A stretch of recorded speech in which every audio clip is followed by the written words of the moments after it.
আসসালামু আলাইকুম, welcome back to my channel. আজকের রেসিপি রাঁধুনি রেডি মিক্স কাবাব মশলা দিয়ে কিভাবে শামি কাবাব তৈরি করা যায় তার A to Z টিপস সহ আপনাদের সাথে আমি শেয়ার করব। আর এই শামি কাবাবগুলো কিন্তু ফ্রোজেন করে রেখে আপনারা 1.5 থেকে 2 মাস পর্যন্ত সংরক্ষণ করে খেতে পারবেন। এখানে আমি 250 গ্রামের মতো ছোলার ডাল ভিজিয়ে রেখেছিলাম 4-5 ঘন্টার জন্য। ভালো করে ধুয়ে নিয়েছি। এখন এই ডালটাকে আমরা ব্যবহার করব আমাদের শামি কাবাবের জন্য। আর আমি এখানে হাফ কেজির মতো গরুর মাংস নিয়েছি। এখানে সলিড মাংস আছে, আপনারা চাইলে এখানে কিমাটাও ব্যবহার করতে পারেন। আমি লবণ দিয়ে দিচ্ছি স্বাদ মতো, হাফ চা চামচ ধনিয়া গুঁড়া, হাফ চা চামচ হলুদ গুঁড়া, 1 চা চামচের মতো মরিচ গুঁড়া, 1 চা চামচ রসুন এবং পেঁয়াজ বাটা, হাফ চা চামচ জিরা বাটা, হাফ চা চামচ আদা বাটা, রাঁধুনি রেডি মিক্স কাবাব মশলা 1 চা চামচের মতো আমি ব্যবহার করছি। কিছু গরম মশলা দিচ্ছি, কয়েক টুকরা দারুচিনি, 2-3টা এলাচ, 1-2টা করে গোলমরিচ এবং লবঙ্গ, 2 টেবিল স্পুনের মতো সয়াবিন তেল দিয়ে আমি সব উপকরণ খুব ভালো করে মিশিয়ে নিচ্ছি। আমরা কিন্তু আজকে প্যাকেটের ইনস্ট্রাকশনটা ফলো করছি না, নিজেদের মতো করেই তৈরি করব। এখন আমি একটা কড়াইয়ে ডাল আর মাংসের মিশ্রণটা নিয়ে নিচ্ছি।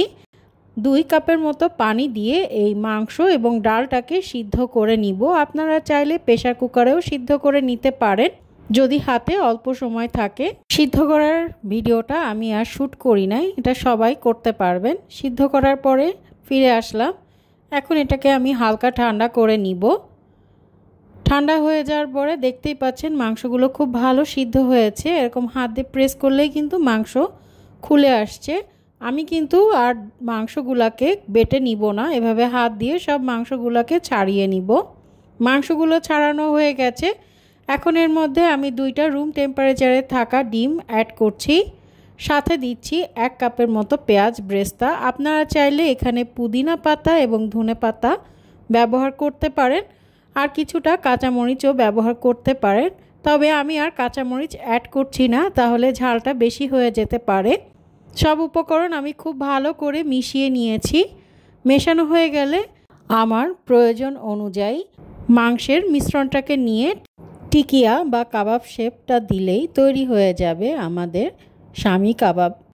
এই শামি কাবাব ফ্রোজেন করার জন্য আমি এভাবে একটা ট্রেতে সব শামি কাবাবগুলোকে সুন্দর করে সাজিয়ে নিয়েছি। এরপরে আমি ডিপ ফ্রিজে রেখে 1 থেকে 1.5 ঘন্টা ফ্রোজেন করে নিব। তারপর ফ্রিজ থেকে বের করে একটা জিপলক ব্যাগে ভরে ডিপ ফ্রিজে রেখে 1.5 থেকে 2 মাসের মতো আমরা খেতে পারবো। এটাকে আমরা নাস্তা হিসাবে খেতে পারি, অথবা বিরিয়ানি, পোলাও বা সাদা ভাতের সাথেও এটাকে আমরা সার্ভ করতে পারি। আর রমজান মাসেও কিন্তু এটা আমরা ইফতারিতেও খেতে পারবো। আমি কয়েকটা শামি কাবাব আপনাদেরকে ভেজে দেখাচ্ছি।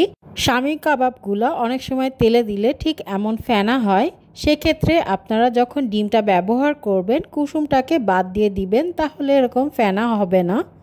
আর না হলে আমার মতো কুসুম সহ দিতে পারেন যদি ফেনাতে কোনো সমস্যা না থাকে।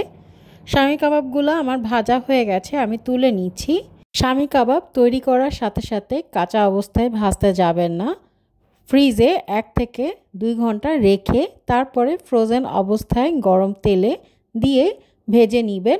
গরম তেলের মধ্যে দিলে শামি কাবাবগুলো আর ভাঙার সম্ভাবনা থাকে না। ঠান্ডা তেলে দিলে কিন্তু শামি কাবাবগুলো ভেঙে যেতে পারে।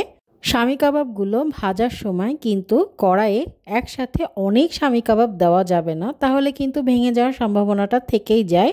আর শামি কাবাবগুলো যখন আপনারা পাটায় বেটে নেবেন বা ব্লেন্ডারে ব্লেন্ড করে নেবেন, সেক্ষেত্রে সাবধানে করবেন যাতে মাংসের আঁশ থাকে, তাহলে কিন্তু খেতে ভালো লাগে।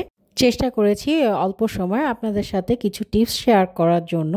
আশা করি আমার রেসিপিটা ভালো লেগেছে। ভালো লাগলে চ্যানেলটা সাবস্ক্রাইব করবেন। সবাই ভালো থাকবেন। আল্লাহ হাফেজ।